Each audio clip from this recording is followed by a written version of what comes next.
If you're single and waiting, stop apologizing for it. Your life is not on pause. You're not behind. You're not less than. You're exactly where you need to be. In America, people love asking, "Why are you still single? Don't you want someone? Are you waiting for the right person?" And those questions can make you feel broken, like you're supposed to explain your life to everyone. But listen, being single is not a failure. It's a season, a chapter, a time for growth, healing, and rediscovering your power.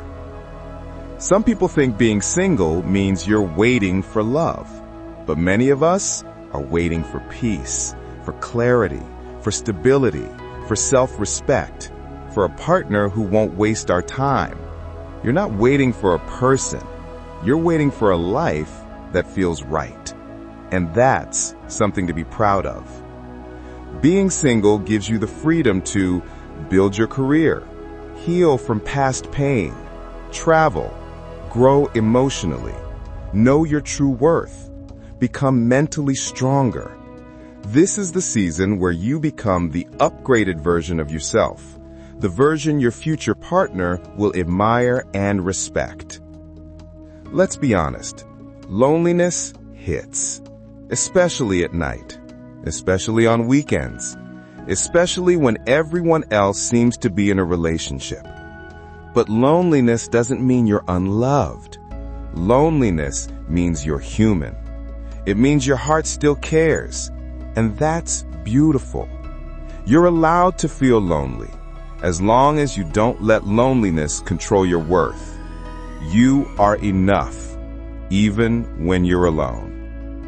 Stop apologizing for being single. Stop explaining your timeline. Stop letting society rush you. This is your life, your story, your building stage, your preparation season. You don't owe anyone an apology for choosing peace over chaos, self-love over desperation, and growth over settling. You're not single and waiting. You're single and growing. And when the right love comes, you'll be ready. Until then, stand tall, live boldly, and love yourself fiercely.